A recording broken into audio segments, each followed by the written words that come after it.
Hello everyone, this is the Sword Triumphant by Gareth Hanrahan. It is the third and final book in the Lands of the Firstborn trilogy. And I am going to say first off, before I get to some criticism, I identify the theme here of one of decay. For Spellbreaker here, the most interesting thing in this trilogy, he broke the world. He got smashed into a tree that was the source of magic of all the elves, and everything came crashing down. There is star magic, there is earth power. The star magic is basically in the realms of the elves. People can kind of get into it. They got to spend more time getting to know it and wield it. But it's broken, it's gone. And so the world itself, matter of fact, I think if there's one thing he does here is that the whole book reads sort of gray and down. Our hero, our protagonist of all three of these books, Alfric, or Alf, he's an old man now. Decades have indeed passed. And though he is still fully capable, he's not at the top of his game. He's trying to live the life of a farmer and just live a peaceful life now. His sister also, she is a wielder of earth power, but the lore is gone. She's never became particularly powerful with it, and she is old and decrepit. One of the original 9 of the original band, the adventuring group. A lich, just decay and gray and down.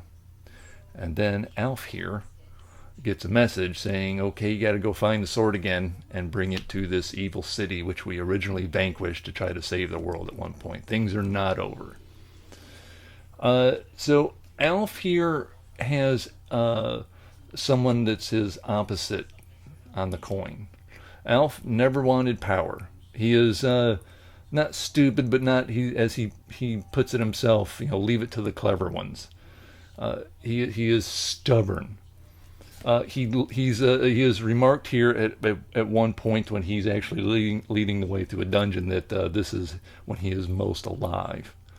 But otherwise, he's just kind of there. He's got some personality to him.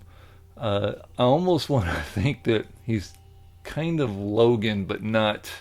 He's not, Wolverine, not quite there. He's not as, Wolverine was insane in his early days, and that's not what Alf is. But I kind of get that out of him where, well, the adventure's done. I think I'm going to go hit the bar. His polar opposite, Alf never wanted the throne, never wanted rulership. He just wanted to be on adventures with his friends. But his polar opposite is this fellow who the sword here took the hand of, and he has it replaced, and his name is Iron Hand. The ends justify the means. He's going to conquer everything and make it peaceful, and he means it, and he believes it. He can bring peace to the world. He's going to take over the evil city once again. He's going to drive out the elves from the land. And but he's not.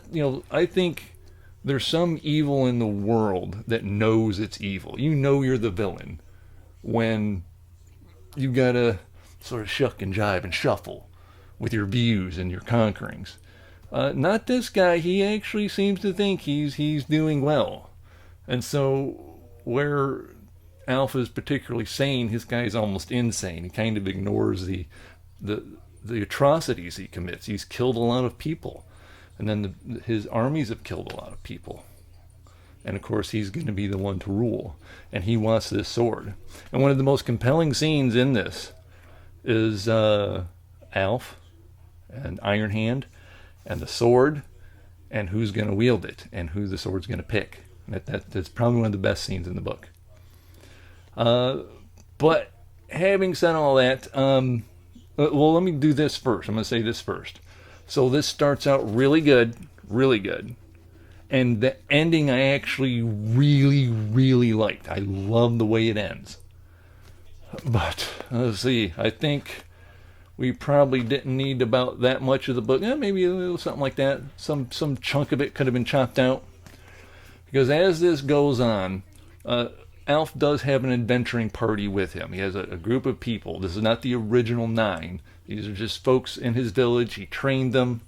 One in particular, she's actually very well trained, and she's really got a headstrong attitude, and she considers wanting to wield the sword herself.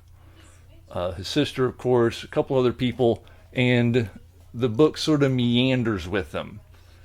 And frankly, it just took too damn long. As I was getting towards the end, I was afraid this was going to be some bridge to a 4th book. I didn't know if this was going to be the actual end or not. And then it's like it's taking a running start. And then I think I'll just walk for a little while and then sprint to the end. But it is a good ending. I actually really did enjoy the ending. So overall, I did enjoy this trilogy of books. The first 2 books are just a steamroller. I mean, they just take off and they keep going. This one just takes a little time here. We're going to go a little slower. And I wonder if, I almost wonder if, because I read his previous trilogy, right?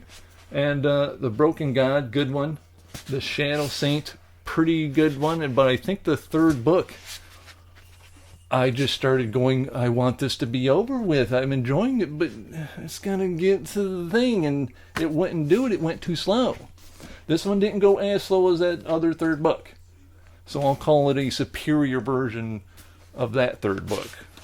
It is the least of these 3 books. Overall, my attitude towards this trilogy is very positive. But this last one, more editing. Yeah, you don't need this much when you only need... You don't do this much when you only need this much. If you would have squashed about half of the middle, 3rd or 4th, somewhere in there, it would have just steamrolled through and got through and been an equal pace to the other 2, and it would have been like a 100% positive attitude. Now maybe it's only a 80 or 90% positive attitude, but still successful trilogy. And again, the sword steals all the books. I think maybe though it was just the right amount of the way the sword speaks. No shame whatsoever. Made to kill. It has a personality arc, and its views change. It has more character arc than Alf, the main character, by the time you get to the end. And so I say give it a go. Even through the slog, it's pretty good. Knock yourselves out. Next week, back to sci-fi. I think I'm about to do a back to sci-fi and then back to fantasy jump, because there's another book coming out I want to read. This is by Peter Watts. Starfish, again, the first of a trilogy. Civilization rests on the back of its outcasts. So when civilization needs someone to run generating stations 3 kilometers below the surface of the Pacific, it seeks out a special sort of person for its Rifters program. It recruits those whose histories have pre-adapted them to dangerous environments. People so used to broken bodies and chronic stress that life on the edge of an undersea volcano would actually be a step up. Nobody worries too much about job satisfaction. If you haven't spent a lifetime learning the futility of fighting back, you wouldn't be a rifter in the first place. It's a small price to keep the lights going back on shore. But there are things among the cliffs and trenches of the Yuan de Fusa Ridge that no one expected to find, and enough pressure can forge the most obedient career victim into something made of iron. At first, not even the rifters know what they have in them, and by the time anyone else finds out, the outcast and the downtrodden have their hands on a kill switch for the whole damn planet. This is the first of 3.